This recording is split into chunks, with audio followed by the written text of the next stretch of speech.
ಪ್ರಿಯ ವೀಕ್ಷಕರೇ, ಎಲ್ರಿಗೂ ನಮಸ್ಕಾರ. ನಾನು ನಿಮ್ಮ ಪ್ರೀತಿಯ ಮಗಲ್ಮಕ್ಕಿ ಗಣೇಶ್, ಸ್ಥಾನಿಕ ಸಂಪಾದಕ ಅವಿನ್ ಟಿವಿ. ಇವತ್ತು ಅವಿನ್ ಟಿವಿ ವತಿಯಿಂದ ಒಂದು ವಿಶೇಷ ಸಂದರ್ಶನ. ಬುಡಕಟ್ಟು ಜನಾಂಗದಲ್ಲಿ ಹುಟ್ಟಿ, ಪರಿಶಿಷ್ಟ ಕುಟುಂಬದಲ್ಲಿ ಹುಟ್ಟಿ, ಇವತ್ತು ಏನು ಪರಿಶಿಷ್ಟ ಕುಟುಂಬಗಳು ಇವತ್ತಿನ್ನೂ ಕಾಡಲ್ಲೇ ಇದೆ ಅಂತ ಒಂದು ವ್ಯವಸ್ಥೆಯಲ್ಲಿ ಇವರು ಪಟ್ಟಣದ ಹತ್ತಿರಕ್ಕೆ ಬಂದು ಒಂದಷ್ಟು ಜನಗಳಿಗೆ ತಿಳುವಳಿಕೆಯನ್ನು ನೀಡಿ ಸಮಾಜದಲ್ಲಿ ಹೇಗೆ ಮುಂಚೂಣಿನಲ್ಲಿ ನಾವು ಇರಬೇಕು, ವಿದ್ಯಾಭ್ಯಾಸ ಮಾಡ್ಕೊಬೇಕು, ಒಂದಷ್ಟು ಜಾಗ ಮಾಡ್ಕೊಬೇಕು, ದುಡಿಬೇಕು, ದುಶ್ಚಟಗಳಿಂದ ದೂರ ಇರಬೇಕು ಅಂತ ಹೇಳಿ ಸಾರಿದಂಥ ವ್ಯಕ್ತಿ.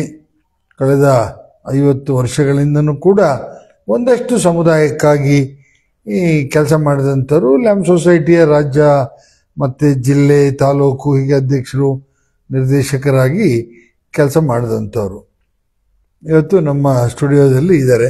ನೋಡೋಣ ಅವರು ನಡೆದು ಬಂದ ದಾರಿ ಹೇಗೆ, ಹಿಂತಿರುಗಿ ನೋಡುವಂಥ ಅವ್ರು ಏನೇನು ಹೆಂಗೆ ಜೀವನ ಮಾಡಿದರು, ಅವ್ರ ತಾಯಿ ತಂದೆ ಯಾರು, ಎಷ್ಟು ಮಕ್ಕಳು, ಎಲ್ಲಿ ಸ್ಕೂಲಿಗೆ ಹೋಗಿ ವಿದ್ಯಾಭ್ಯಾಸ ಮಾಡಿದರೋ ಇಲ್ವೋ, ಈಗೇನು ಮಾಡ್ತಾ ಇದ್ದಾರೆ, ಇದನ್ನೆಲ್ಲ ಅವ್ರನ್ನೇ ಕೇಳ್ತಾವಣ.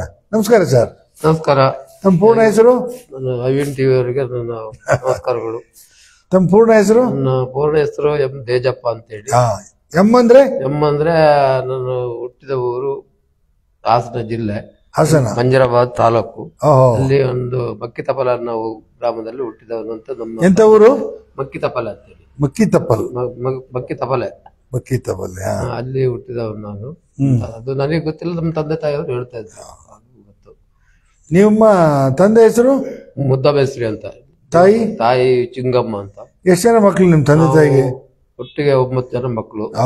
ಎಲ್ಲರಿಗಿಂತ ದೊಡ್ಡವನು ನಾನೇ. ಈಗ ಎಷ್ಟು ಏಜ್ ನಿಮಗೆ? ನನಗೆ ಈಗ ಮೊನ್ನೆ ಸೆಪ್ಟೆಂಬರ್ 15ನೇ ತಾರೀಕಿಗೆ 76 ವರ್ಷ ತುಂಬಿತು. ನೀವು ಅವತ್ತಿನ ಕಾಲದಲ್ಲಿ ವಿದ್ಯಾಭ್ಯಾಸಕ್ಕೆ ಎಲ್ಲಿ, ಯಾವ ಸ್ಕೂಲಿಗೆ ಹೋದ್ರಿ? ನಾನು ಮೊದಲನೇದಾಗಿ 1ನೇ ತರಗತಿಯನ್ನ ಮೂಡಿಗೆರೆ ಕಾನ್ವೆಂಟ್ ಶಾಲೆಯಲ್ಲಿ ಓದಿದ್ದೆ. 1ನೇ ತರಗತಿಗೆ ಅಲ್ಲಿ ಲೋಕೋಳ್ಳಿಂದ ಅಲ್ಲಿ ಶಾಲೆಗೆ ಬರ್ತಾ ಇದ್ದೆ. ಆಗ ನನ್ನ ಜೊತೆ ಒಬ್ಬರು ಚಂದ್ರೇಗೌಡರು ಅಂತ, ಈಗಲೂ ಅವರು ಇದ್ದಾರೆ, ಕರ್ಕ ಬರ್ತಾ ಇದ್ರು.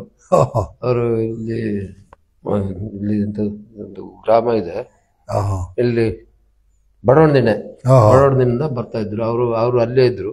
ಎಲ್ಲ ಒಟ್ಟಿಗೆ ನನ್ನ ಶಾಲೆ ಕರ್ಕ ಬರ್ತಿದ್ರು. ಎಲ್ಲಿವರೆಗೆ ವಿದ್ಯಾಭ್ಯಾಸ ಮಾಡಿದ್ರಿ? ನಾನು 9ನೇ ತರಗತಿವರೆಗೂ.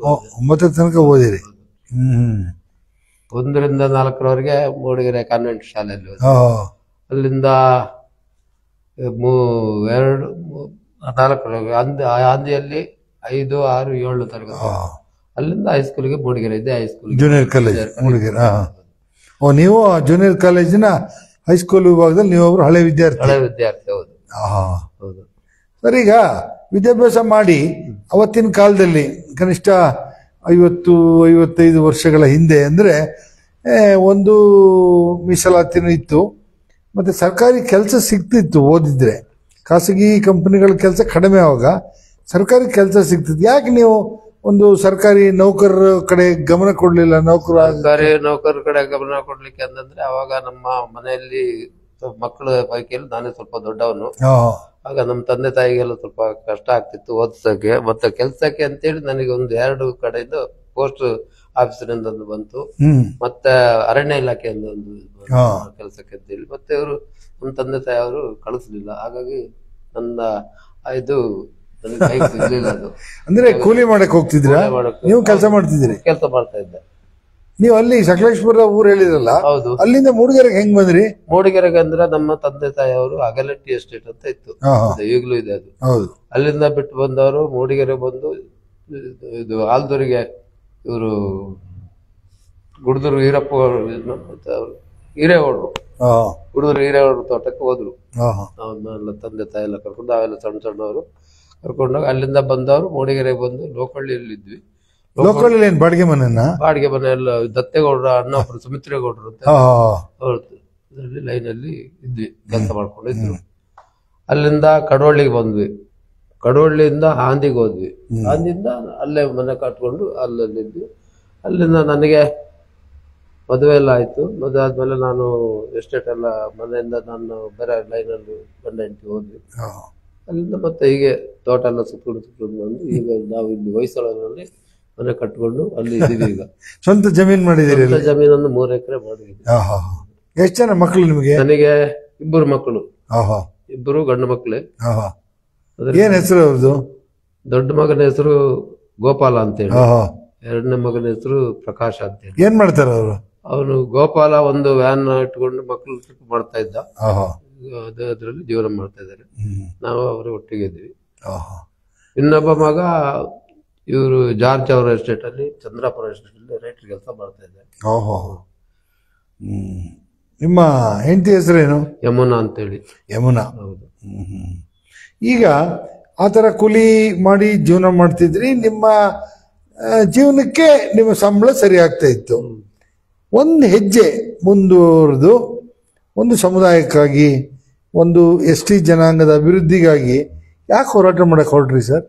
ನಾನು ಮೂಡಿಗೆರೆ ಹೊಯ್ಸಳದಲ್ಲಿದ್ದಾಗ, ಮೂಡಿಗೆರೆ ಟೌನಿಗೆ ಬಂದಾಗ ನಮ್ದು ಇಲ್ಲೊಂದು ಲ್ಯಾಂಪ್ ಸೊಸೈಟಿ ಅಂತ ಇತ್ತು. ಆ ಲ್ಯಾಂಪ್ ಸೊಸೈಟಿನಲ್ಲಿ ರೈ ಅಂತ ಇದ್ರು. ನೀವು ಸೊಸೈಟಿಗೆ ನೀವು ಸದಸ್ಯರಾಗಬಹುದು ಅಂತ ಹೇಳಿದ್ರು. ಹಾಗಾಗಿ ನಾನು ಆಗ 11 ರೂಪಾಯಿ 25 ಮೆಂಬರ್ಶಿಪ್ ಇದ್ದಾಗ ಸದಸ್ಯರಾದೆ. 1984ರಲ್ಲಿ ನಾನು ಸದಸ್ಯರಾದೆ, 85ರಲ್ಲಿ ಡೈರೆಕ್ಟರ್ ಆದೆ, 86ರಲ್ಲಿ ಅಧ್ಯಕ್ಷರಾದೆ. ಆ ಮುಖಾಂತರ ನಾನು ನಮ್ಮ ಜನರುಗಳಿಗೆಲ್ಲ ಪರಿಚಯ ಆಯ್ತು. ಪರಿಚಯದ ಮುಖಾಂತರ ನನ್ನ ಕೈಯಿಂದ ಅವ್ರಿಗೆ ಏನೇನು ವಿದ್ಯಾಭ್ಯಾಸ, ನಾನು ಮೊದಲು ನನ್ನ ಆದ್ಯತೆ ನಮ್ಮ ಜನಾಂಗದವರಿಗೆ ವಿದ್ಯಾಭ್ಯಾಸ ಕೊಡಿಸೋದ್ರ ಬಗ್ಗೆ, ಹಾಸ್ಟೆಲಲ್ಲಿ ಸೀಟ್ ಕೊಡಿಸೋದು, ಮತ್ತೆ ಮಕ್ಕಳೆಲ್ಲ ಶಾಲೆಗೆ ಸೇರಿಸಂತ ಹೇಳೋದು. ಇದನ್ನ ಮತ್ತೆ ಹಾಗೆ ಆಗ್ತಾ ಆಗ್ತಾ ಜನಗಳು ನನ್ನ ಹತ್ರ ಸ್ವಲ್ಪ ಪ್ರೀತಿ ವಿಶ್ವಾಸ ಇಟ್ಕೊಂಡ್ರು. ಹಾಗಾಗಿ ಅದರಿಂದ ಮುಂದುವರ್ಕೊಂಡು ಬಂದು ಈಗೆಲ್ಲ ನಂತರದಲ್ಲಿ ನಾನು ಇದರಲ್ಲಿ 1995ರಲ್ಲಿ ಚಿಕ್ಕಮಗಳೂರು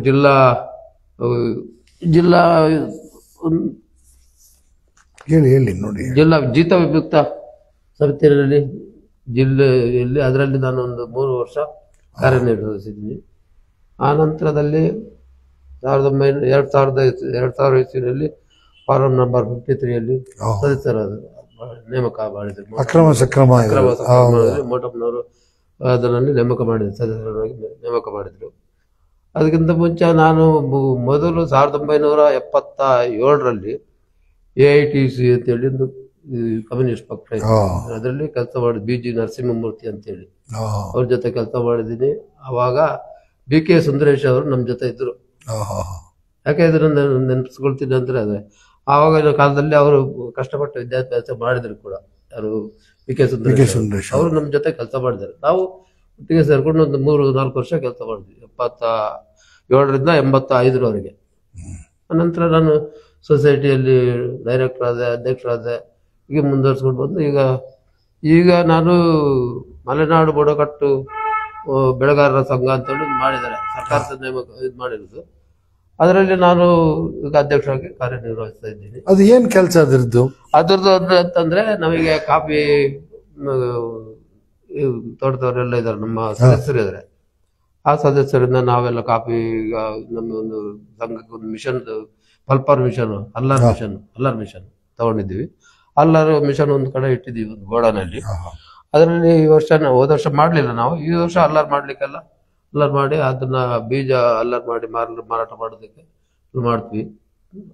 ಆಮೇಲೆ ನಮ್ಗೆ ಅದಕ್ಕಿಂತ ಮುಂಚೆ ಆ ಸಂಘದಲ್ಲಿ ನಮ್ಗೆ ಕಡಪ ಕಲ್ಲು ಇವೆಲ್ಲ ಸರ್ಕಾರದ ಸವಲತ್ತು ಎಲ್ಲ ಕೊಡ್ಸಿದೀವಿ. ಹಾಗಾಗಿ ಕೆಲಸ ಮಾಡ್ತಾ ಇದ್ವಿ. ಈಗ ಯಾವ ಪಕ್ಷದಲ್ಲಿದ್ದೀರಿ ನೀವು? ನಾನೀಗ ಯಾವ ಪಕ್ಷದಲ್ಲೂ ಇಲ್ಲ ಸದ್ಯಕ್ಕೆ.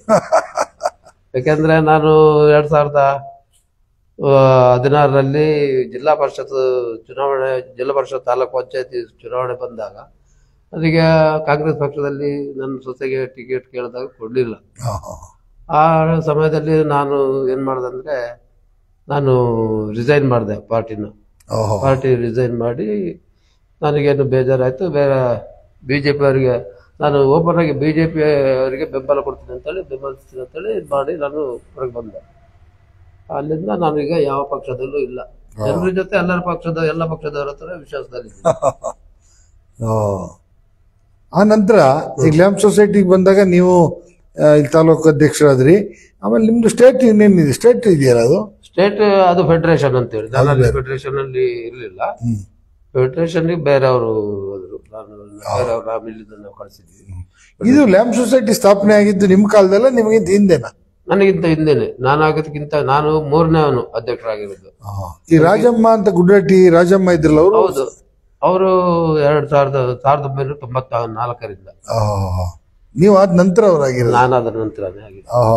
ಅದಕ್ಕಿಂತ ಮುಂಚೆ ನಾನು ಇದ್ದೆ. ನನಗಿಂತ ಮುಂಚೆ ಒಬ್ಬರು ಮೊದಲನೇದಾಗಿ BT ಶೇಷಪ್ಪ ಅಂತ ಇದ್ರು, ಅವರು ಇಲ್ಲಿ ಹೊನ್ನೇಗೌಡಿಗೆ ಅಂತೇಳಿ ಇಲ್ಲಿ ಬಾಳೂರ್ ಹತ್ರ. ಆ ನಂತರದಲ್ಲಿ ಇವರು ದೇವರಾಜ್ ಅಂತೇಳಿ ಬಾನಹಳ್ಳಿ ಅವರೊಬ್ರು. ಆ ನಂತರ ನಾನು 96ರಲ್ಲಿ. ಈಗಲೂ ಕೂಡ ಲ್ಯಾಂಪ್ ಸೊಸೈಟಿ ಸುಮಾರು ಶಾಖೆಗಳಿದೆಯಲ್ಲ, ಬಣ್ಕಲ್ಗೊಂದಿದೆ, ಕಳಸದಲ್ಲಿದೆ. ಹೌದು ಇದೆ. ನಾನು ಅಧ್ಯಕ್ಷರಾಗಿದ್ದಾಗನೇ ಎಲ್ಲಾ ಶಾಖೆಗಳು ನನ್ನ ಅಧ್ಯಕ್ಷತೆಯಲ್ಲಿ ಆಗಿರೋದು.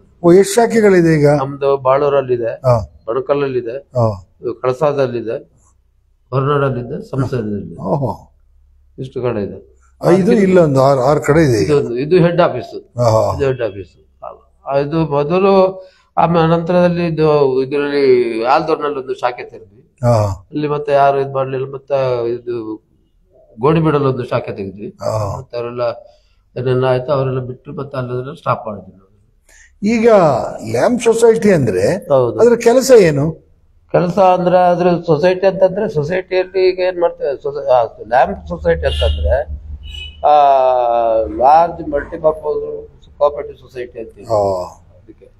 ಅದಕ್ಕೆ ಕನ್ನಡದಲ್ಲಿ ಪರಿಷ್ಠ ಪಂಗಡಗಳ ಸಹಕಾರ ಸಂಘ ಅಂತೇಳಿ ಹೆಸರು ಇಟ್ಟಿರೋದು. ಅದರಲ್ಲಿ ಏನ್ ಮಾಡ್ತಾ ಇದ್ವಿ ಅಂದ್ರೆ, ನಾವು ಇದು ಒಂದ್ ಸೈಡ್ ಅಕ್ಕಿ ಇದು ಸೊಸೈಟಿನಲ್ಲಿ ಕೊಡೋದು, ಸರ್ಕಾರದಿಂದ ಕೊಡತಕ್ಕಂಥ ಅಕ್ಕಿ ಅದು ಕೊಡ್ತೀವಿ. ಜೊತೆಗೆ ಅದು ಮೂಲ ಉದ್ದೇಶ ಸೊಸೈಟಿಗೆ ಇರೋದು ಕಾಡಿನಲ್ಲಿ ಸಿಗುವಂತ ಉತ್ಪನ್ನಗಳನ್ನ ತಂದು ಶೇಖರಣೆ ಮಾಡಿ ಅದನ್ನು ಬೇರೆ ಕಡೆ ನಾವು ಮಾರಾಟ ಮಾಡೋದು. ಅದಕ್ಕೆ ಅದು ಲ್ಯಾಂಪ್ ಸೊಸೈಟಿ ಅಂತೇಳಿ ಅದಕ್ಕೆ ಮಾಡಿದ್ರು. ಅದ್ರಲ್ಲಿ ಸಾಲ ಕೊಡುವಂತ ಸಿಸ್ಟಮ್ ಇದೆ? ಹೌದು, ಇದೆ.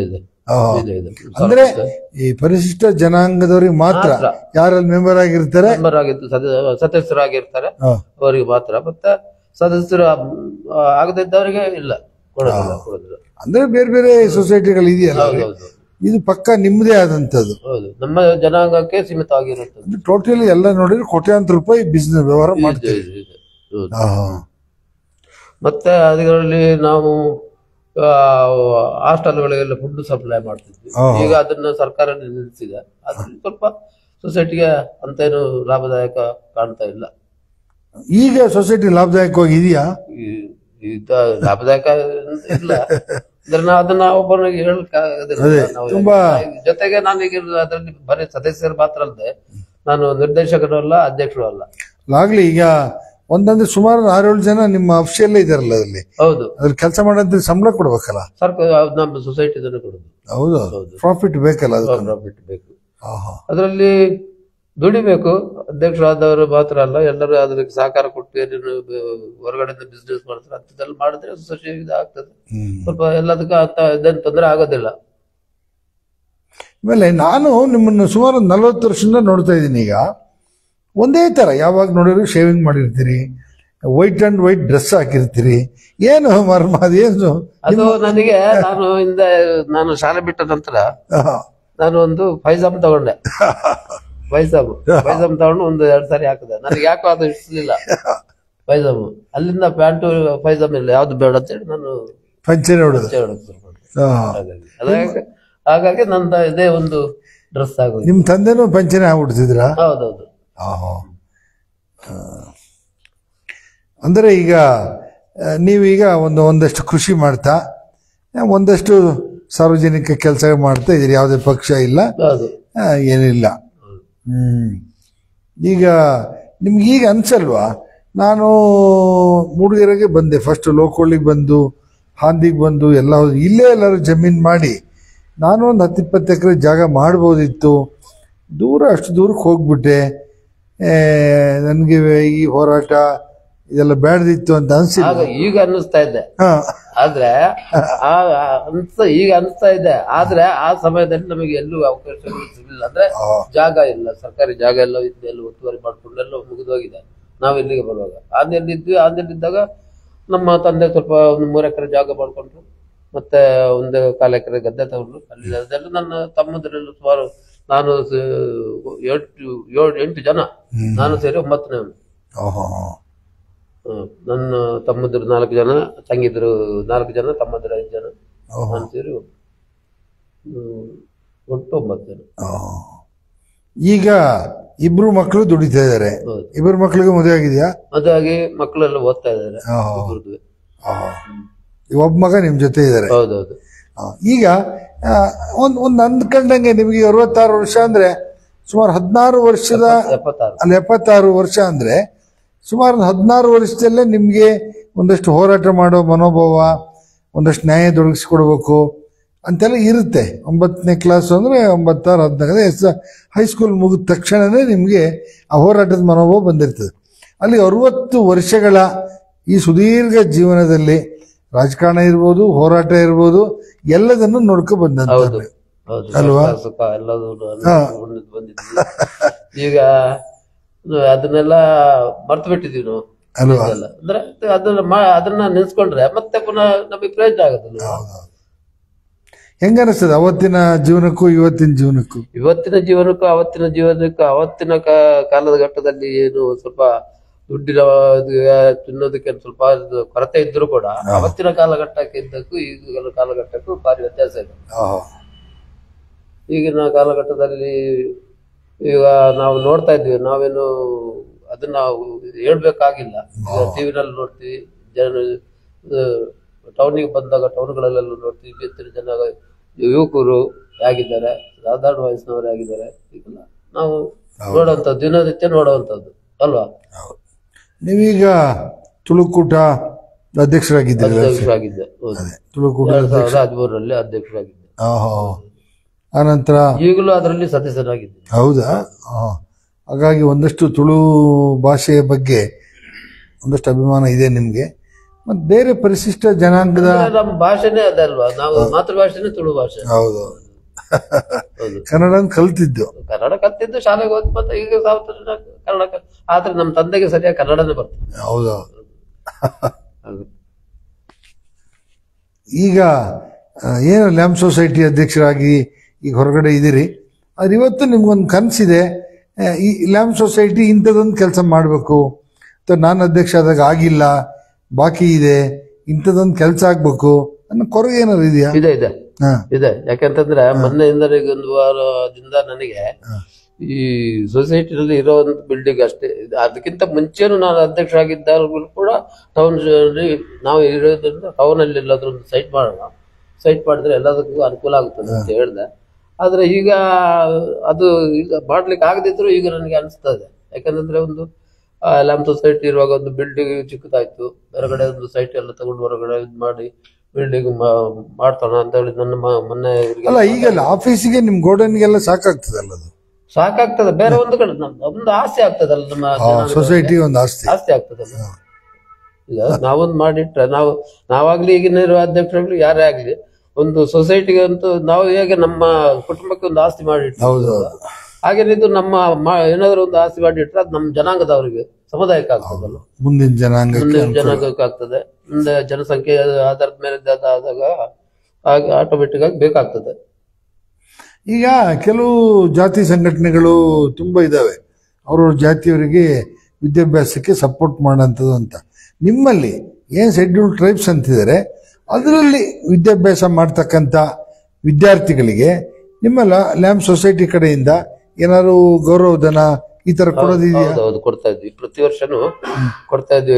SSLC ಪಾಸ್ ಆದ್ರೆ ಫಸ್ಟ್ ಅದು 80% ಮೇಲೆ ಇರಬೇಕು. ಇದು ಪರ್ಸೆಂಟೇಜ್ ಒಟ್ಟರಾಸಿ ನಾವು ಪಾಸ್ ಆಧಾರ ಕೊಡ್ತಾ ಹೋದ್ರೆ ಜಾಸ್ತಿ ಜನ ಇರ್ತಾರೆ, ಅದಕ್ಕೆ ಒಂದು ಫಿಲ್ಟರ್ ಮಾಡ್ಬೇಕಲ್ವಾ. ಹಾಗಾಗಿ ನಾವು 80% ಮೇಲಿನವರಿಗೆ ಕೊಡ್ತೀವಿ. SSLC ಪಾಸ್ ಆದವ್ರಿಗೆ, ಸೆಕೆಂಡ್ ಇಯರ್ PUC ಪಾಸ್ ಆದವ್ರಿಗೆ, ಡಿಗ್ರಿ ಆದವ್ರಿಗೆ. ಉದಾಹರಣೆಗೆ ನನ್ನ ಮೊಮ್ಮಗನಿಗೆ ಮೊನ್ನೆ ಸಾಕಾರ ಇದು ಮಾಡಿದ್ರು. ನನ್ನ ಮೊಮ್ಮಗನೊಬ್ಬ ಡಿಗ್ರಿ ಆಯ್ತು, ಮೊನ್ನೆ 4 ವರ್ಷ ಮುಗಿದ್ದು, ಇನ್ನೊಂದು 2 ವರ್ಷ MSc ಮಾಡ್ತಾನಂತೆ. ನನ್ನಲ್ಲಿ ಸನ್ಮಾನ ಮಾಡಿದ್ರು ಅವರಿಗೆಲ್ಲ.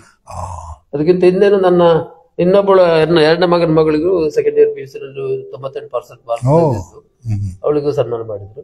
ಅದಕ್ಕಿಂತ ಇನ್ನೊಬ್ಬಳು ದೊಡ್ಡ ಮಗನ ಮಗಳಿಗೂ ಸನ್ಮಾನ ಆಯ್ತು ಸೊಸೈಟಿನಲ್ಲಿ. ಎರಡನೇ ಮಗನಿಗೂ ಸನ್ಮಾನ ಮಾಡಿದ್ದಾರೆ ಸೊಸೈಟಿನಲ್ಲಿ. ಪರ್ಸೆಂಟೇಜ್ ಸ್ವಲ್ಪ ತೆಗೆದಿದ್ರು.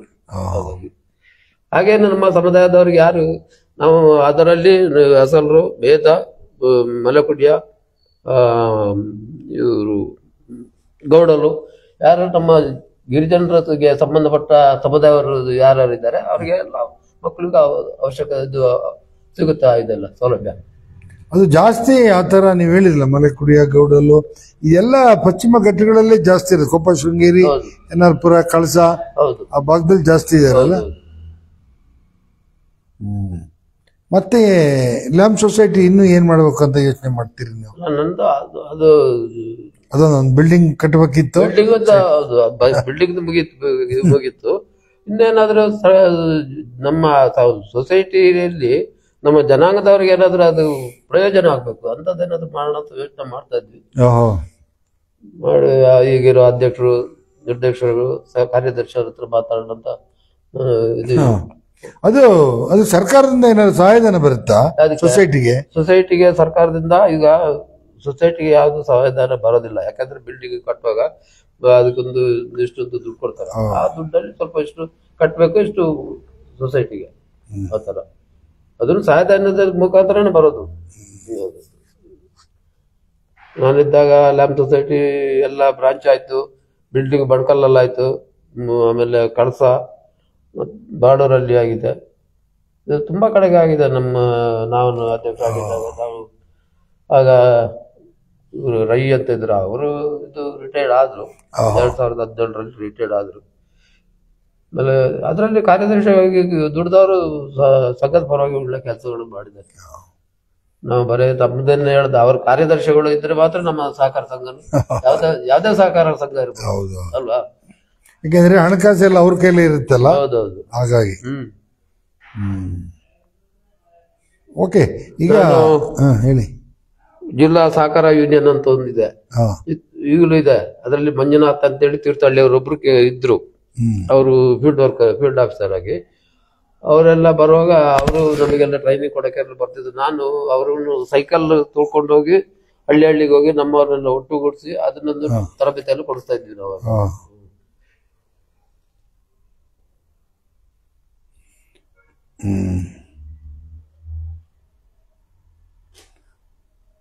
ಈಗ ಈ ಸಹಕಾರ ಸಂಘದ ಸೌಲಭ್ಯಗಳು ಏನೇನು ಬರುತ್ತೆ ನಿಮ್ಮ ಸೊಸೈಟಿನಲ್ಲಿ, ಅದನ್ನ ನಿರ್ದೇಶಕರುಗಳು, ಅಲ್ಲಿಯ ಮೆಂಬರ್ಗಳು ಇವರೇ ಹೆಚ್ಚಿನದಾಗಿ ಬಳಸ್ಕೊಳ್ತಾರೆ ಅನ್ನೋ ಒಂದು ಮಾತಿದೆ.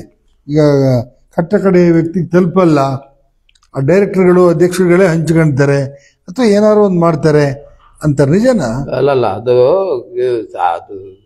ಇದಕ್ಕೆ ಬರುವಂತದ್ದನ್ನ ಇದು ಅಧ್ಯಕ್ಷರು, ಡೈರೆಕ್ಟ್ರು ಎಲ್ಲ ಮಾಡ್ಕೊಳ್ಲಿಕ್ಕೆ ಆಗೋದಿಲ್ಲ. ಯಾಕಂದ್ರೆ ಅವ್ರಿಗೆ ಇರ್ಬೇಕಾದ್ರೆ ಸಾಲಾಗೆಲ್ಲ ತಗೊಂಡು ಕಟ್ಟೋದು ಮಾಡೋದು ಮಾಡ್ತಾ ಇರ್ಬೋದು, ಬಿಟ್ರೆ ಬೇರೆ ತರದಲ್ಲಿ ಯಾವ್ದ್ರಲ್ಲಿ ಅದು ಅವ್ಯವಹಾರ ಮಾಡ್ಲಿಕ್ಕೆ ಆಗೋದಿಲ್ಲ. ಅಲ್ಲಿ ಆತರ ಅವಕಾಶ ಇಲ್ಲ. ಇಲ್ಲ ಇಲ್ಲ.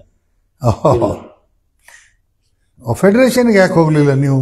ಫೆಡರೇಷನ್ಗೆ ಅಂತಂದ್ರೆ ಆಗ ರಾಜಮ್ಮ ನಾನು ಹೋಗ್ತೀನಿ ಅಂದ್ರೆ, ನಾನು ಈಗ ನನ್ನ ಇದೇನು ಅಂತಂದ್ರೆ ನನ್ನ ಅಧಿಕಾರದ ಇನ್ನೊಬ್ಬರಿಗೆ ನನ್ನ ಅಧಿಕಾರ ಹಸ್ತಾಂತರ ಮಾಡ್ಬೇಕು. ನಾನು ಆ ತರ ಮಾಡ್ಕೊಂಡು ರಾಜಮ್ಮನ ಅಧ್ಯಕ್ಷರು ಮಾಡಿದೆ, ಗುಂಡಪ್ಪನ ಅಧ್ಯಕ್ಷ ಮಾಡಿದೆ, ಆಮೇಲೆ ಕರಿಯಪ್ಪ ಅಂತೇಳಿ ಅಧ್ಯಕ್ಷ ಮಾಡಿದೆ. ಇಷ್ಟು ಜನರೆಲ್ಲ ನನ್ನ ಅವಧಿನಲ್ಲೇ ನಾನೇ ಅವರನ್ನೆಲ್ಲ ಅಧ್ಯಕ್ಷರು ಮಾಡಿದೆ. ಅವ್ರ ಪಕ್ಷ ಯಾವುದೇ ಪಕ್ಷದಲ್ಲಿ ಅದಲ್ಲ, ನಮ್ಮ ಜನಗೋದವರು ಅಂತೇಳಿ. ಅಂದಾಗೆ ಈಗ ನೀವು ನಿಮ್ಮ ನಂತರದ ಏನ್ ನೀವು ಮಾಡಿದ್ರಿ ಅಧ್ಯಕ್ಷರುಗಳು, ಅವ್ರು ಯಾರು ಕೂಡ ಏನು ಭ್ರಷ್ಟಾಚಾರ ಮಾಡಿಲ್ಲ, ಎಲ್ಲ ಒಳ್ಳೆ ರೀತಿ ನಡೀತಾ ಇದೆ ಸೊಸೈಟಿ. ಭ್ರಷ್ಟಾಚಾರ ಅಂತ ಅನ್ನೋದಕ್ಕಿಂತನೂ ಮಾಡಿದಾರೆ ಅಂತ ಅಲ್ಲ, ಅವ್ರು ಮಾಡಿರ್ಬೋದು, ಆದ್ರೆ ಅದು ಹೇಳ್ತಾರ ನಾನು ಭ್ರಷ್ಟಾಚಾರ ಮಾಡಿದ್ದೀನಿ ಅಂತ ಯಾರು ಹೇಳುದಿಲ್ಲ ಅಲ್ವಾ? ಅಲ್ಲ, ಸೊಸೈಟಿಗೆ ಯಾರು ಕೆಟ್ಟ ಹೆಸರು ತಂದಿಲ್ಲ ಅಧ್ಯಕ್ಷರುಗಳು. ಬೇರೆ ಕಡೆ ಇರ್ಬೋದು, ಬಟ್ ಸೊಸೈಟಿಲಿ ಇದ್ರಲ್ಲಿ ಕೆಟ್ಟ ಹೆಸರು ಇಲ್ಲ, ಇದುವರೆಗೆ ಕಾಣ್ತಾ ಇಲ್ಲ. ಮುಂದೆ ಏನೋ ಗೊತ್ತಿಲ್ಲ. ಓಕೆ, ಏನೋ ಬರ್ಕ ಬಂದಿಲ್ಲ, ಏನು ಹೇಳಕ್ಕಿದ್ದ? ಬರ್ಕ ಬರೋದಂದ್ರೆ ಅದನ್ನೇ ನಾನು ಈಗ ಬರ್ಕ ಬಂದನಲ್ಲ, ಅದೇ ನಾನು ಇದೆಲ್ಲ 1977ರಿಂದ ಇದು ಮಾಡಿದ್ದೀನಿ. ಆಮೇಲೆ 86ರಿಂದ ಸೊಸೈಟಿ ಸದಸ್ಯರಾಗಿ ಇದ್ದಾಗ ಮತ್ತೊಂದು ಹೇಳಲಿಕ್ಕೆ ಇದಾಯ್ತು. ನಾನು ಲ್ಯಾಂಪ್ ಸೊಸೈಟಿನಲ್ಲಿ ನಾನು ಅಧ್ಯಕ್ಷರಾಗುವಾಗ ಒಂದೇ ಒಂದು ಇದಿತ್ತು, ನಾನು ಬಿಲ್ಡಿಂಗ್ ಅಂದ್ರೆ ಸಣ್ಣದೊಂದು ಇದ್ರ ತರ. ಆಮೇಲೆ ಬರ್ತಾ ಬರ್ತಾ ಕಾಂಪ್ಲೆಕ್ಸ್ ಅದ್ರ ಒಂದರಲ್ಲಿ ಮೀಟಿಂಗ್ ಮಾಡ್ತಿದ್ವಿ. ಅದ್ರಲ್ಲಿ ಸೇಲ್ಸ್ ಮಾಡೋದು, ಮೀಟಿಂಗ್ ಮಾಡೋದು, ಅಕ್ಕಿ ಅದೆಲ್ಲ ಆಮೇಲೆ ನಂತರ ನಾನು ಅಧ್ಯಕ್ಷ ಆದ್ಮೇಲೆ ಅದೆಲ್ಲ ಈ ಕಡೆ ಬಿಲ್ಡಿಂಗ್. ನಾನು ಪಟ್ಟಣ ಪಂಚಾಯತಿ ಸದಸ್ಯರಾಗಿದ್ದೆ ಮೂಡಿಗೆರೆಯಲ್ಲಿ. 1990ರಲ್ಲಿ ಎಲೆಕ್ಷನ್ ಅಲ್ಲೇ ಗೆದ್ದಿದ್ದು ನಾನು. ಎಲ್ಲಿ ನಿಮ್ಮ ಮನೆಯಲ್ಲಿ ಇದ್ದಾಗ? ನಾನು ಈಗ ಎಲ್ಲಿದ್ದೀನಿ ಅಲ್ಲೇ ಇದ್ದಿದ್ದು. ಅಂದ್ರೆ ನಂದೊಂದು ಹೋಟೆಲ್ ಲಿಸ್ಟ್ ಅಲ್ಲಿ ಹೆಸರು ಕೊಟ್ಟಿದ್ದೆ. ಇಲ್ಲಿ ಜಾಣಪಾತ್ ಒಬ್ಬರು ಮಾಸ್ಟರ್ ಇದ್ದಾರೆ, ಅವರಲ್ಲಿ ಒಂದು ಹೆಸರು ಕೊಟ್ಟು ಹೋಗಿದ್ದೆ. ಅದು ನನಗೆ 1990ರಲ್ಲಿ ಅದು ಅನುಕೂಲ ಆಯ್ತು. ಯಾರು ನೀವು ಪಟ್ಟಣ ಪಂಚಾಯತಿಲಿ ಇದ್ದಾಗ ಅಧ್ಯಕ್ಷರು ಯಾರಾಗ? ಅಧ್ಯಕ್ಷರು ನಾನು, ಇವರು ವೆಂಕಟೇಶನ್. ನಾವು ನಮ್ಮ ಪೀರಿಯಡ್ ಅಲ್ಲಿ ವೆಂಕಟೇಶನ್ ಅವರು.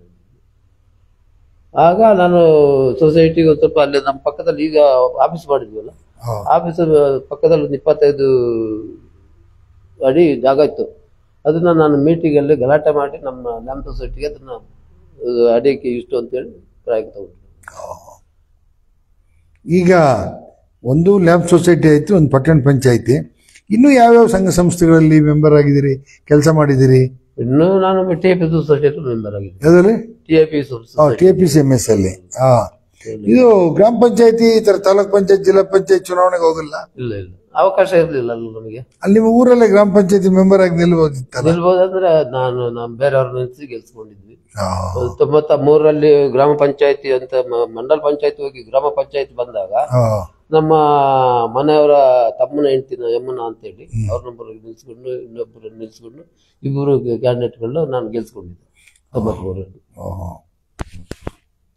ಓಕೆ, ನೋಡಿ, ಒಂದು ಪರಿಶಿಷ್ಟ ವರ್ಗದಲ್ಲಿ ಜನಿಸಿ ನಾವು ಏನೂ ಮಾಡೋಕ್ಕೆ ಆಗಲ್ಲ ಜೀವನದಲ್ಲಿ ಅನ್ನೋ ಒಂದು ಕಾಲದಲ್ಲೂ ಕೂಡ 9ನೇ ತರಗತಿ ತನಕ ವಿದ್ಯಾಭ್ಯಾಸ ಮಾಡಿ ಒಂದಷ್ಟು ಪ್ರಯತ್ನ ಮಾಡಿ ನನ್ನ ಇಡೀ ದೇಶಕ್ಕೆ ಅಲ್ಲದೆ ಇದ್ರು ನಮ್ಮ ಜನಾಂಗದವರಿಗಾದ್ರೂ ಒಂದು ಸಹಾಯ ಮಾಡೋಣ, ಒಂದು ವಿದ್ಯಾಭ್ಯಾಸಕ್ಕೆ, ಒಂದು ಒಳ್ಳೆ ಬದುಕಿಗೆ ಅಂಥೇಳಿ.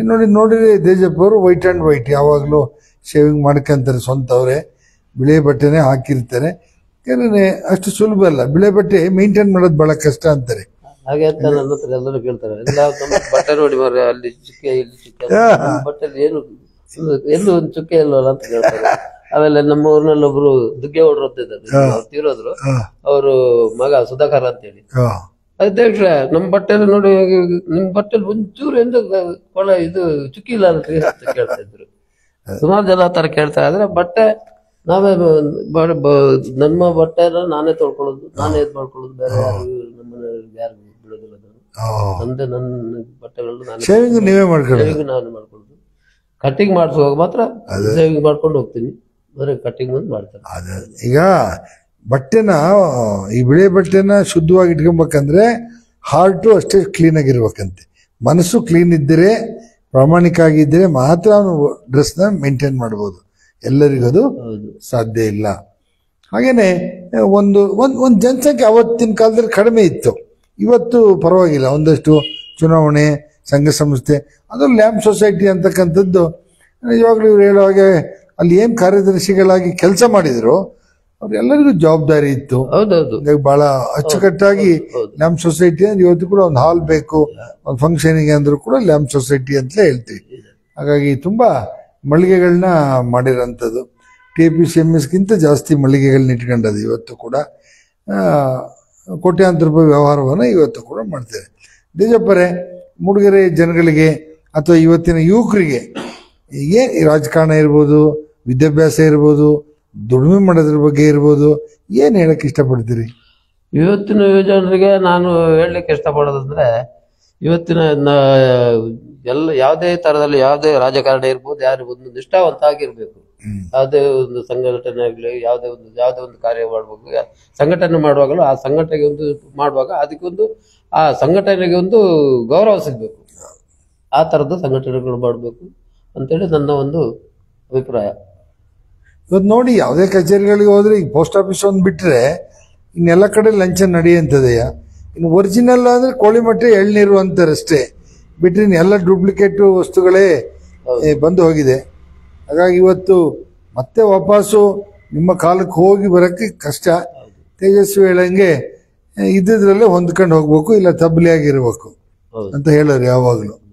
ಹಾಗಾಗಿ ಈಗ ಅಷ್ಟು ವರ್ಷದ ಗೋಣಿಬಿಡಲ್ಲಿ ನೀವು ತೇಜಸ್ವಿಯವರ ಪರಿಚಯ ಇತ್ತ? ಮಾತಾಡ್ತೀರಾ? ಮಾತಾಡ್ತಿದ್ದೆ. ಹೌದಾ? ಅವರು ನಾವು 1979 ನಾವು ಅಲ್ಲಿ 79 ಅಲ್ಲಿ ಬಂದೆ.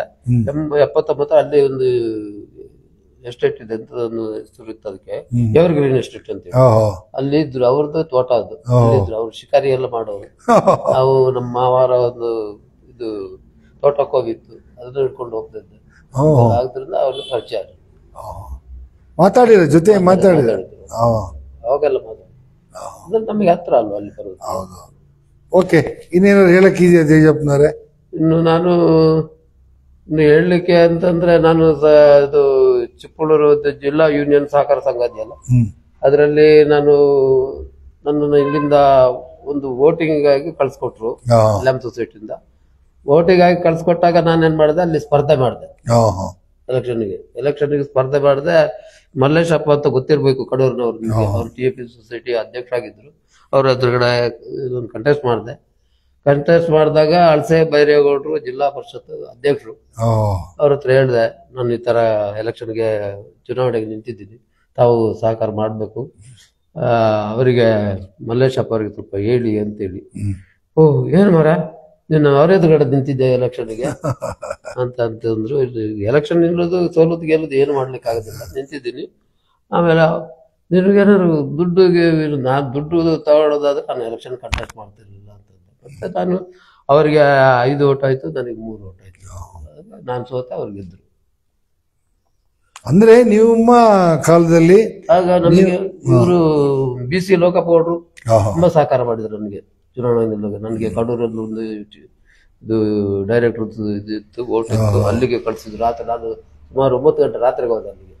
9 ಗಂಟೆ ರಾತ್ರಿ ಹೋಗಿ ಅಲ್ಲೆಲ್ಲ ಮಾತಾಡ್ಸ್ಕೊಂಡು ಆಮೇಲೆ ಬಂದು ಟೌನಲ್ಲಿ ಒಂದು ನಮ್ಮ ನೆಂಟರಲ್ಲಿ ಉಳಿದ್ರು, ಅವ್ರ ಮನೇಲಿ ಉಳಿದ್ರು ಬಂದೆ. ಅಂದ್ರೆ ನಿಮಗೆ ಈ ಭ್ರಷ್ಟಾಚಾರ ಮಾಡೋಂಥದ್ದು, ಪುಕ್ಷಟಿ ದುಡ್ಡು ಮಾಡಬೇಕು ಅಂತಕ್ಕಂಥದ್ದು ಬರಲೇ ಇಲ್ಲ. ಈಗ ಸಾರ್ವಜನಿಕ ಜೀವನಕ್ಕೆ ಬಂದು ಸಾರ್ವಜನಿಕರಿಗೆ ಕೆಲಸ ಮಾಡಬೇಕು ಅಂತ ಆ ಗುಣ ನಿಮ್ ತಾಯಿ ಕಡೆಯಿಂದ ಬಂತ ಇಲ್ಲ ತಂದೆ ಕಡೆಯಿಂದ ಬಂತ? ಅದು ಇಬ್ಬರು ಕಡೆಯಿಂದನೂ ಬಂದಿದೆ. ಇಬ್ಬರು ಕಡೆಯಿಂದ ಬಂದಿದೆ. ನಾನು ಒಬ್ಬರನ್ನ ಹೇಳಲಿಕ್ಕೆ ಆಗೋದಿಲ್ಲ. ಯಾಕಂದ್ರೆ ತಂದೆ ತಾಯಿಂದ ನಮಗೆ ಅವ್ರ ಆ ಗುಣ ನನಗೆ ಬಂದಿದೆ. ಓಕೆ ಸರ್, ಇಷ್ಟೊತ್ತು ನಮ್ಮ ಜೊತೆ ಮಾತನಾಡಿ ಇನ್ನು ನೆನಪು ಮಾಡ್ಕೊಳ್ಳಿ. ಏನಾದ್ರು ಇದ್ರೆ ಇನ್ನೇನಾರು ಹೇಳ್ಬೇಕು ಅಂತ ಇದ್ರೆ ನಾನು ಹೇಳ್ಬೇಕಿತ್ತು ಅನ್ಕೊಂಬಾರ್ದು. ಮತ್ತೆ ಇಲ್ಲಿ ಸಾಮಾನ್ಯವಾಗಿ ತೇಜಪ್ಪರು ಅಂತ ಅಂದ್ರೆ ಎಲ್ಲರಿಗೂ ಗೊತ್ತು. ಈಗ ಒಂದು 30 ವರ್ಷದ ಮೇಲಿರ್ತಕ್ಕಂಥ ಯಂಗ್ಸ್ಟರ್ಸು ಅಂತ ಏನ್ ಹೇಳ್ತೀವಿ, ಅವ್ರಿಗೆಲ್ಲರಿಗೂ ತೇಜಪ್ಪನವರು ಗೊತ್ತು. ಯಾವುದೇ TAPCMS ಇರಲಿ, ಅಲ್ಲಿ ಫಾರಂ ನಂಬರ್ 53 ಅಕ್ರಮ ಸಕ್ರಮದಲ್ಲಾಗ್ಲಿ, ಲ್ಯಾಂಪ್ ಸೊಸೈಟಿನಲ್ಲಾಗ್ಲಿ, ಎಲ್ಲೇ ತುಳುಕೂಟದಲ್ಲಾಗ್ಲಿ, ಎಲ್ಲಾ ಕಡೆನೂ ಜವಾಬ್ದಾರಿ ವಹಿಸ್ಕೊಂಡಿದ್ದಾರೆ. ಅದು ಎಲ್ಲೂ ಕೆಟ್ಟ ಹೆಸರು ಕೇಳಿಲ್ಲ. ಒಂದು ನೋಡಿ, ವೈಟ್ ಅಂಡ್ ವೈಟು ಎಲ್ಲರೂ ಕಪ್ಪು ಚುಕ್ಕೆ ಆಗಿಲ್ಲ. ಅದೊಂದು ಗ್ರೇಟ್. ಓಕೆ, ಅದೇ ತರ ನಮ್ಮ ಮನಸ್ಸು ಕೂಡ ಇದೆ. ಹೌದು, ಹಂಗೆ ಇರ್ಬೇಕು ಸರ್. ಅದು ನೀವು ಇವತ್ತಿನ ಯುವಕರಿಗೆ ಮಾರ್ಗದರ್ಶನ.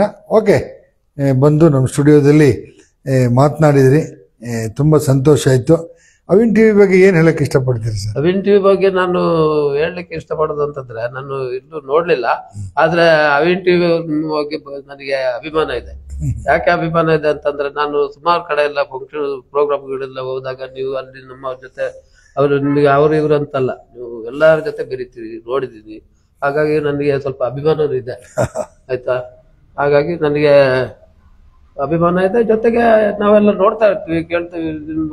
ಎಲ್ಲಾದ್ರೂ ಒಂದ್ ಕಡೆ ಇದ್ದಾಗ ನೀವು ಅಲ್ಲೇ ಅಬ್ಸರ್ವ್ ಮಾಡ್ತಾ ಇರ್ತೀರಿ, ಹಾಗೆ ಏನು ಅಂತೇಳಿ ಎಲ್ಲ ನೋಡಿದ್ದೀವಿ. ಜೊತೆಗೆ ನಿಮ್ಮನ್ನ ನಾನು ಬಾರಿ ವರ್ಷದಿಂದ ನೋಡ್ತಾ ಇದ್ದೀನಿ. ಹಾಗಾಗಿ ಅವಿನ್ ಟಿವಿ ಬಗ್ಗೆ ನಮಗೆ ಅಭಿಮಾನ ಇದೆ. ಯಾವುದೇ ಸಂದರ್ಭದಲ್ಲೂ ನಮಗೆ ಇಂಥ ಒಂದು ಅವಕಾಶಗಳು ಸಿಗೋದು ಕಷ್ಟ. ನಾನು ಸುಮಾರು 45-47 ವರ್ಷದ ಹಿಂದೆ ನನ್ನ ಕಾಲೇಜು ಜೀವನದಲ್ಲೇ ನಿಮ್ಮನ್ನ ನೋಡ್ತಾ ಇದ್ದೆ. ನಾನು ಕಾಲೇಜಿಗೆ ಬರ್ತಾ ಇದ್ದಂಗೆ. ಹೌದೌದು. ಮತ್ತೆ ಜೊತೆಗೆ ನಿಮ್ ಮನೇನೂ ಗೊತ್ತು ನನಗೆ, ತಂದೆನೂ ಗೊತ್ತು, ತಂದೆನೂ ನೋಡಿದ್ದೀನಿ ನಾನು. ಅಲ್ಲಿ ಮಕ್ಕಳಿಗೆ ಬರ್ತಾ ಇದ್ದೆ ನಾನು, ಅಲ್ಲಿ ಇದ್ದಾಗ ನನಗೆ ಗೊತ್ತು, ಮಾತಾಡ್ತಾ ಇದ್ದೆ. ಆಯ್ತು, ಹಾಗಾದ್ರೆ ಸಂದರ್ಶನ ಮುಗಿಸೋಣ. ಇನ್ನೇನು ಹೇಳೋದಿಲ್ಲ? ಇನ್ನೇನು ಹೇಳೋದಿಲ್ಲ. ಆಯ್ತು. ಹಾಗೇನೆ ಈ ಅವಿ ಟಿವಿಗೆ ನನ್ನ ಒಂದು ಕರೆಸಿ ನನ್ನ ಕೆಲವು ನನ್ನ ಅನಿಸಿಕೆಗಳನ್ನ ಕೇಳಿದ್ದೀರಿ. ನನಗೆ ಗೊತ್ತಿರೋದು ಇದನ್ನ ಮುಂದೆ ಹೇಳಿದ್ದೀನಿ. ಹಾಗಾಗಿ ನಿಮ್ಮ ಅವಿನ್ ಟಿವಿ ಅವರಿಗೆ ನನ್ನ ಕೃತಜ್ಞತೆಗಳು. Thanks sir. ಓಕೆ, ಇನ್ನೊಂದು ಕೇಳೋದು ಮರೆತ್ಬಿಟ್ಟು, 76 ವರ್ಷ ಆದ್ರೂ ಇನ್ನೂ ಹುಡುಗನಂಗೆ ಇದ್ರಿ, 26 ವರ್ಷದ ಹುಡುಗರಾಗೆ. ಅದೇ ನಿಮ್ಮಲ್ಲಿ ಕುಡಿಯೋದಾಗ್ಲಿ ಈ ಸಿಗರೇಟ್ ಸೇದ ಚಟಗಳಿಲ್ವಾ ಸರ್? ಇತ್ತು, ನನಗೆ ಕುಡಿಯೋ ಚಟನೂ ಇತ್ತು. ಆಮೇಲೆ ಬೀಡಿ ಸಿಗರೇಟ್ ಸೇರ್ತಾ ಇದ್ದೆ. 1995ರಿಂದ ನಾನು ಇಲ್ಲ ಬೀಡಿ ಸಿಗರೇಟ್ ಯಾವ್ದು ಸೇರ್ತಾ ಇಲ್ಲ. ಮತ್ತೆ ಕುಡಿಯೋ ಅಭ್ಯಾಸ ಇದೆ. ಆತರ ಏನಿಲ್ಲ, ನಾವು ಇಲ್ಲಕ್ಕೆ ಇಲ್ಲ ಅಂತ ಹೇಳೋದಿಲ್ಲ. ಯಾಕಂದ್ರೆ ನಾನು ಸಾಯಂಕಾಲ ಟೈಮ್ 90 ತಗೊಳ್ತೀನಿ, ಇವಾಗ್ಲೂ ತಗೊಳ್ತೀನಿ. ಅದು ಏನಾದ್ರು ಅವಕಾಶ ಎಲ್ಲಾರು ಒಂದು ಇದಾಗ ಮಾತ್ರ, ಮತ್ತೆ ಡೈಲಿ ತಗೊಳ್ಳೋದಿಲ್ಲ. ಹಿಂದೆ ನಮ್ಮ ಅಜ್ಜನ ಕಾಲದಲ್ಲಿ ಇಲ್ಲ ನಮ್ಮ ತಂದೆ ಕಾಲದಲ್ಲಿ ನಿಮ್ಮ ಕಾಲದಲ್ಲಿ ಹಿಂಗೆ ಅಂದ್ರೆ ಕುಡಿದ್ರೆ ಹೊರಗಡೆ ಹೋಗಲ್ಲ, ಆನಂತರ ಮಾತಾಡಲ್ಲ ಯಾರ ಕಡೆ, ಈ ತರ ಪಾಲಿಸಿ ಇತ್ತು. ಈಗ ಹಂಗಲ್ಲ, ಈಗ ಮಾತಾಡಕ್ಕಾಗೆ ಕುಡಿಯಂಥದ್ದು, ಗಲಾಟೆ ಮಾಡಕ್ಕಾಗೆ ಕುಡಿಯಂಥದ್ದು. ಓಕೆ, ಅದು ನನ್ನ ಪಾಲಿಸಿ ಅಷ್ಟೇ. ನಾನು 7:30 ಗಂಟೆ ಮೇಲೆನೆ ಕುಡಿಯೋದಿದ್ರು, 7:30 ಗಂಟೆ ಮೇಲೆನೆ. ಮತ್ತೆ ನಾವು ಚಿಕ್ಕಂದಿನ ನಮ್ಗೆ ಆರೋಗ್ಯ ನಮ್ಗೆ ಹೇಗೆ ಅಂತಂದ್ರೆ, ನಾವು ಚಿಕ್ಕಂದಿನಿಂದ ನಮ್ಮ ತಾಯಿಯವರು ಈ ಕಾಡು ಗೆಣಸು ಅಂತ ಗೊತ್ತು, ಗೆಣಸು ಬೇರೆ ಬೇರೆ ಗೆಣಸು ಮಾಡ್ತಿದ್ರು. ನಾವು ಅದನ್ನ ಜಾಸ್ತಿ ತಿಂದವರು, ಅನ್ನ ಇಷ್ಟಿಷ್ಟು ತಿಂದವರು, ಅದು ತಿಂದವ್ರು ಜಾಸ್ತಿ ತಿಂದ್ವಿ. ಹಾಗಾಗಿ ನಮ್ಮ ಆರೋಗ್ಯನೂ ಚೆನ್ನಾಗಿದೆ. ಮತ್ತೆ ಜೊತೆಗೆ ನಮ್ಮ ಆರೋಗ್ಯನ ನಾವು ಚೆನ್ನಾಗಿ ಇಟ್ಕೊಂಡಿದ್ವಿ, ಪರವಾಗಿಲ್ಲ. ಬೇರೆ ದುಶ್ಚಟಗಳಿಗೆಲ್ಲ ಬಲಿಯಾಗದೇ ಇದ್ದೀವಿ. ಓಕೆ ದೇಜಪ್ಪನವರೇ, ಇಷ್ಟೊತ್ತು ಬಂದು ನಮ್ಮ ಜೊತೆ ಮಾತನಾಡಿರಿ. ಇದು ಕಾರ್ಯಕ್ರಮ ಒಂಥರ ಹಿಂತಿರುಗಿ ನೋಡು ಅಂತ. ಸುಮಾರು 76 ಅಂದರೆ ಸುಮಾರು 60 ವರ್ಷಗಳ ಜೀವನದ ಕಥೆಯನ್ನು ಹೇಳ್ತಾ ಬಂದಿದ್ದಾರೆ. ಹಾಗಾಗಿ ನಾನು ಇನ್ನೊಂದ್ಸರಿ ಹೇಳ್ತೇನೆ, ಒಂದು ಪರಿಶಿಷ್ಟದ ಜನಾಂಗಕ್ಕಾಗಿ ಹೋರಾಟ ಮಾಡಿದ್ರಲ್ಲಿ ಮೊದಲಿಗರು, ಅದರಲ್ಲೂ ಪ್ರಾಮಾಣಿಕವಾಗಿ ಹೋರಾಟ ಮಾಡಿದಂಥವ್ರು ಸಿಗೋದು ಭಾಳ ಕಷ್ಟ. ಹಾಗಾಗಿ ಪ್ರಾಮಾಣಿಕವಾಗಿ ದೇಜಪ್ಪನವ್ರು ಕೆಲಸ ಮಾಡಿದ್ದಾರೆ ಅಂತ ಹೇಳ್ತಾ ಈ ಒಂದು ಸಂದರ್ಶನವನ್ನು ಇಲ್ಲಿಗೆ ಮುಗಿಸ್ತಾ ಇದ್ದೀನಿ. ಹೋಗಿ ಬರ್ತೀನಿ. ನಾನು ನಿಮ್ಮ ಪ್ರೀತಿಯ ಮಗಲ್ಮಕ್ಕಿ ಗಣೇಶ್. ಹಾಗೇನೆ ನನ್ನನ್ನು ಇಲ್ಲಿ ಅವಿನ್ ಟಿವಿಯಲ್ಲಿ ಬಂದು ನನ್ನ ಸಂದರ್ಶನ ಮಾಡೋದಕ್ಕೆ ನಮ್ಮ ಅವಿನ್ ಟಿವಿ ಅವರಿಗೂ, ಹಾಗೆ ವಿಶೇಷವಾಗಿ ಗಣೇಶ್ ಅಣ್ಣನವರಿಗೆ ನನ್ನ ವಂದನೆಗಳು. Thank you. Thank you.